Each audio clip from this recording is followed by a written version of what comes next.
जब आप ये कहते हैं कि मैं रोज़ उतना पढ़ नहीं पाता हूँ, इसके बुनियादी तौर पर 2-3 रीज़न्स हो सकते हैं। पहली बात तो कोई भी नहीं पढ़ पाता है, मैं भी नहीं पढ़ पाता हूँ उतना। हम लोग प्रिटेंड करते हैं कि हम बहुत पढ़ते हैं। ईमानदारी की बात है कि मैं आज तक कभी भी 1 घंटे से ज़्यादा एक साथ नहीं पढ़ पाया हूँ, और मैंने ठीक-ठाक पढ़ाई की है वैसे, है ना? आप भरोसा कर सकती हैं इस बात पे। एक तो अपने आस-पास ऐसे लोगों से बचिए जो बार-बार दबाव बनाए कि मैं तो बहुत पढ़ता हूँ, तू कितना पढ़ती है? आप कितने घंटे का टारगेट लेके चल रहे हैं, एक प्रॉब्लम ये भी हो सकती है। आपकी उम्र में कॉलेज के अलावा अगर आप 3-4 घंटे पढ़ लेते हैं तो पर्याप्त है। कॉलेज के 3 साल सिर्फ पढ़ाई के लिए नहीं है, पढ़ाई से ज़्यादा सीखने के साल हैं, मंच पे आने के साल हैं। दोस्तों के साथ फिल्म देखिए, दोस्तों के साथ आउटिंग पे जाइए, रेस्टोरेंट में बैठ के खूब बकवास कीजिए उनके साथ। उसमें जो सीखेंगे वो केवल पढ़ाई से नहीं सीखेंगे। तो दिन में 3-4 घंटे बहुत होते हैं। और बाकी मैं एडवाइस करता हूँ बच्चों को कि बहुत सारी एक्टिविटीज़, जिसमें से एक एक्टिविटी चाय की दुकान पर दोस्तों के साथ बैठना, 1 घंटे बात करना भी शामिल है। पर्सनैलिटी ग्रूमिंग के लिए बहुत ज़रूरी है। फिर आप लोगों की उम्र में इमोशंस थोड़े उठापटक होती रहती है। अगर आप महीने के 30 दिन में से 6-7 दिन बीच में नहीं पढ़ पाते डिस्टर्बेंस से, तो इसका मतलब है कि आप दिमागी तौर पर एकदम ठीक हैं। चिंता उनकी है कि जो रोज पढ़ रहे हैं। इसका मतलब वो अपनी उम्र में जी नहीं रहे, वो किसी और उम्र में जी रहे हैं। तो ठीक है, कभी कभी डिस्टर्बेंस आएगी, उसको एंजॉय कीजिए। डिस्टर्बेंस बस सुंदर प्यारी होनी चाहिए, इतना ध्यान रखिए, है ना? जिसकी वजह से नींद उड़ी हुई है वो अच्छा होना चाहिए, बाकी तो ठीक है। नमस्कार सर। नमस्कार। सर, मेरा नाम रश्मि श्रीवास्तव है और मैं यहाँ हिंदी ऑनर्स द्वितीय वर्ष की छात्रा हूँ। सर, सबसे पहले तो मैं आपको बहुत बहुत धन्यवाद देना चाहूँगी सर। आपसे मिलकर बहुत अच्छा लग रहा है मुझे और ये मेरे लिए बहुत बड़ी सौभाग्य की बात है। सर, मेरा प्रश्न है आपसे कि सर, मेरे साथ ऐसा हुआ कि मैं बचपन से बहुत अच्छी स्टूडेंट रही और सर मेरी ज़िंदगी में ऐसा एक वक्त आया जब मुझे 2 बार असफलता का सामना करना पड़ा और सर तीसरी बार मैं सफल हुई, परंतु सर आज भी वो डर मेरे मन से नहीं जा रहा है। अभी भी मैं उसको फेस नहीं कर पा रही हूँ कि मैं कैसे फेल हो गई। और सर कभी ऐसा होता है कि मैं सो रही हूँ और रात में मुझे वो डर लगता है कि आगे मैं नहीं कर पाऊँगी। मुझे ऐसा लगता है कि आगे अगर मैं कुछ अच्छा करना चाह रही हूँ तो मुझे उस असफलता का डर रहता है कि जो मैंने फेस किया है, और सर मैं उससे उभर नहीं पा रही हूँ। मतलब मेरे ख्याल से ये असफलता आपसे ज़्यादा आपके माहौल की, आपके पेरेंट्स, आपके टीचर्स की है कि उन्होंने आपको, मतलब कुछ बच्चे अपने आप से इतनी उम्मीद पाल लेते हैं कि फेलियर झेल नहीं पाते। आप वैसे बच्चों में हैं। जो आपने कहा ना कि मैं शुरू से बहुत अच्छी स्टूडेंट रही हूँ, ये दुर्भाग्य की बात है, ये अच्छी बात नहीं है। मैं नहीं चाहता कि बच्चे अच्छे स्टूडेंट बने। अच्छे स्टूडेंट का मतलब जो बहुत पढ़ाकू किस्म के होते हैं, सीधे स्कूल से घर, घर से स्कूल, घर में घुसते ही होमवर्क करना शुरू किया, वैसे बच्चे ज़िंदगी में बड़े परेशान रहते हैं। बच्चों को होना चाहिए छटा हुआ टाइप का, शरारती, बदमाश, मतलब काम भी करें स्कूल का, लेकिन बेसिकली आपको स्मार्ट होना है, कॉन्फिडेंट होना है। पढ़ाकू होने से ज़िंदगी बहुत अच्छी नहीं चलती है। ज़िंदगी के लिए ना व्यक्तित्व चाहिए। हुआ क्या आपके साथ, आपको बता दिया गया कि अच्छा बच्चा वो है जो पढ़ता है, होमवर्क करता है, आपने वो सब किया। तारीफ़ें आपकी इतनी हुई होंगी कि बेटा तुम तो कुछ भी कर दोगी, आपको भरोसा हो गया कि मैं कुछ भी कर दूंगी। लेकिन ऐसी ऐसी तारीफ़ें हर गांव, हर मोहल्ले में कई बच्चों की हो रही थी। जब उन सब में कंपटीशन हुआ तो कुछ सफल हुए, बहुत सफल नहीं हो पाए।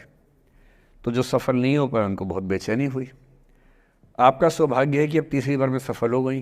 कई ऐसे लोग हैं जो कभी सफल नहीं हुए ज़िंदगी में, उनको भी तो जीना है। तो मैं एक ही बात कहूँगा, अपने आप से उम्मीदें कम कर लीजिए। और ये आसान नहीं होता है। इसका तरीका ये है कि 1-2 ऐसे अच्छे दोस्त जो अच्छे भी हैं, दोस्त भी हैं, और बहुत उम्मीदें ना रखते हैं, ना आपको रखने देंगे अपने आप से। डायरी लिखने से लेकर कुछ अच्छे उपन्यास पढ़ना, अच्छी फिल्में देखना, जो आपको सहज होना सिखाएं, न कि महान होना सिखाएं। महानता से बड़ा कोई रोग नहीं है, इस चक्कर में नहीं पड़ना है। सामान्य होना है। असली जद्दोजहद सामान्य होने की है, महान होने की नहीं है। सहज होना है। तो अपने आप से क्या कहना, रोज़ कहना है कोशिश पूरी करूँगी, सफलता मिल गई तो बढ़िया, नहीं तो क्यों डरे, ज़िंदगी में क्या होगा, कुछ ना होगा तो तजुर्बा होगा, और भाड़ में जाए सीधी सी बात। नमस्ते सर। सर मेरा क्वेश्चन थोड़ा सा इनसे अलग है। सर जैसे आपने कहा कि लेट गो करना चाहिए, लेकिन क्या करना चाहिए? लेट गो हाँ, करना let- चाहिए। हमने भी ये चीज़ सुनी है कि जिसके नसीब में जो लिखा होता है एक दिन उसे वो मिलता ही है, तो उसके लिए हमें परिश्रम करना चाहिए। तो सर एक इनके बीच में क्या एक थिन लाइन नहीं है कि हमने सोचा जैसे 71st डे पर मुझे ऐसा लग रहा है कि अब मुझसे और नहीं होगा, अब मैं नहीं करूँगी, माना कि वो गिव अप भी कहा जाता है, लेकिन अगर मेरे नसीब में है कि नहीं यार कल ये तुझसे हो जाएगा, अगर मैं कोई भी टास्क कर रही हूँ कल ये कंप्लीट होगा, लेकिन मैं सोचूँ नहीं मेरे से ये प्रेशर नहीं हो रहा, I should let go this, I should start some other thing, तो क्या ये मुझे लेट गो करना कभी रिग्रेट नहीं कर सकते क्या लाइफ में, यार एक दिन और ट्राई कर लेते तो शायद मिल ही जाता? देखिए, जो नसीब का मामला है, मेरे ख्याल से आपकी उम्र में नसीब को नहीं मानना चाहिए। दुनिया में किसी को नहीं पता कि नसीब है या नहीं, और है तो कितना है। सब तुक्का लगा रहे हैं, मैं भी तुक्का लगा रहा हूँ, ठीक। जो हार जाता है ना, उसको तसल्ली देना बहुत ज़रूरी है, वरना वो जी नहीं पाएगा। और पराजित व्यक्ति को तसल्ली देने के लिए सबसे अच्छा शब्द है नसीब, भाग्य, नियति, बहुत ज़रूरी है। और इसलिए एक उम्र के बाद गीता का सार पढ़ना बहुत ज़रूरी है। समझना पड़ता है कि सब कुछ हमारे हाथ में नहीं होता है, सच में नहीं होता है, पर इसका मतलब ये भी नहीं है कि सब कुछ किसी और के हाथ में होता है। अगर ऐसा होता तो बिना मेहनत करने वाले आईएएस बन जाते या कुछ भी बन जाते। ये हो सकता है कि आईएएस बनने के एग्ज़ाम में 10 ने मेहनत की, उनमें से 8 का हुआ, 2 का नहीं हुआ, पर यह नहीं हो सकता कि एक आदमी ने मेहनत नहीं की तो उसका आईएएस हो गया। बिना मेहनत के तो नसीब भी नहीं मिलने वाला है। इसलिए ये मान लीजिए कि कुछ ना कुछ चीज़ें हमारे कंट्रोल में नहीं हैं, लेकिन जितना कंट्रोल में है उस पर पूरी ताकत लगाएंगे, पूरा डिसिप्लिन रखेंगे, तो हम अपनी किस्मत सबसे अच्छी लिख पाएंगे। सबसे अच्छी मतलब बाकियों से नहीं, मेरी जितनी अच्छी हो सकती है उतनी अच्छी लिख पाएंगे। और इसलिए अगर आपको लगे कि मैं नहीं कर पाऊंगी कोई काम, तो उसको गिव अप ही कहते हैं। लेट गो का मतलब तब होता है जब आप मन भर चुका है, अब उसकी ज़रूरत महसूस नहीं हो रही। जैसे आईएएस बनने की कोशिश कर रहे हैं, नहीं बन पाए, तैयारी छोड़ दी, गिव अप है।